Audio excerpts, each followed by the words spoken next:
বাংলাদেশি হিন্দু সম্প্রদায়ের উপর হামলার ঘটনা নিয়ে কিছু অপতথ্য ও ভুয়া ভিডিও ছড়ানো হয়েছে।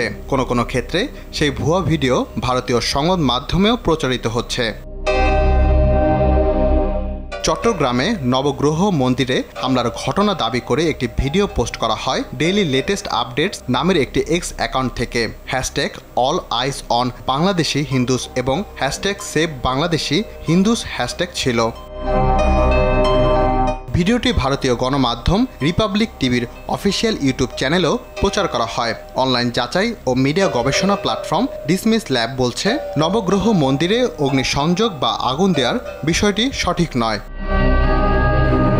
তাদের এক প্রতিবেদনে বলা হয়, একজন ফেসবুক ব্যবহারকারী ওই ভিডিওকে অপপ্রচার বলে দাবি করেন। তার সঙ্গে যোগাযোগ করা হলে তিনি জানান, চট্টগ্রামের লালদিঘি পার সংলগ্ন নবগ্রহ মন্দিরে কোনো হামলার ঘটনা ঘটেনি।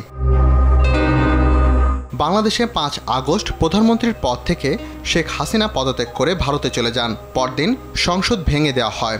৮ আগস্ট নোবেলজয়ী ডক্টর মোহাম্মদ ইউনূসের নেতৃত্বে গঠিত হয়েছে অন্তর্বর্তীকালীন সরকার। অবশ্য শেখ হাসিনা সরকারের বিদায়ের পর ঢাকাসহ দেশের বিভিন্ন জেলায় আওয়ামী লীগের কার্যালয়, নেতাদের বাড়ি ও ব্যবসা প্রতিষ্ঠানে হামলা হয়। ভারতীয় গণমাধ্যমে বাংলাদেশ পরিস্থিতি ও হিন্দু সম্প্রদায়ের উপর হামলার ঘটনা প্রচার পাচ্ছে।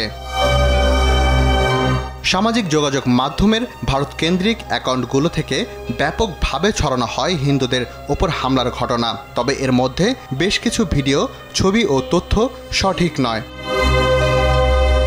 রাকিব হাসান, RTV।